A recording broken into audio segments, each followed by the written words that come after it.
आज दिवाली के दिन भारत का एक गांव अंधेरे में रहेगा।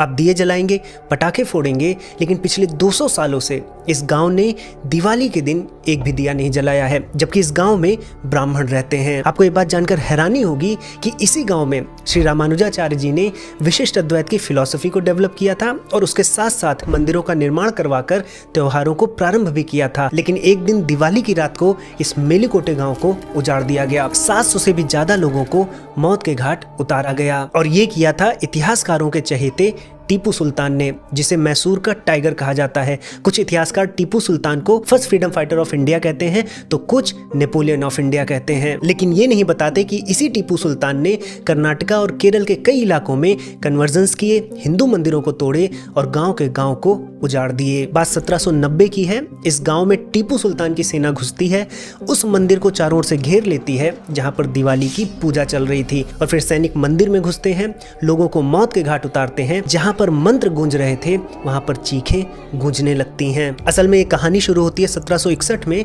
जब हैदर अली ने धोखे से मैसूर के राजा कृष्णराज वोडेयार द्वितीय से सत्ता छीन ली थी। पूरे राज परिवार को कैद कर लिया गया, लेकिन उनकी रानी लक्ष्मी अम्मानी देवी ने हार नहीं मानी और उन्होंने दोबारा राज्य प्राप्त करने के लिए स्ट्रेटेजी बनाई और उस स्ट्रेटेजी में इसी गांव के विद्वान और मंत्री शामिल हुए। और जब टीपू सुल्तान को ये बात पता चली तो इसका प्रभाव ये हुआ कि इस गांव को दिवाली की ही रात के दिन उजाड़ दिया गया। आज मेलुकोटे के मंदिरों की सीढ़ियों पर खून सूख चुका है, लेकिन यादें आज भी ताजा हैं। इसलिए जब हम दिवाली मनाते हैं तो यहाँ पर गांव के लोग दिया नहीं जलाते, बल्कि जो दिवंगत आत्माएं हैं उनकी शांति की कामना करते हैं, क्योंकि उनके लिए दीपावली अब प्रकाश का नहीं अंधेरे का त्योहार है। साथियों, आप सभी कमेंट में बताइए कि क्या टीपू सुल्तान एक इंस्पिरेशनल किंग था।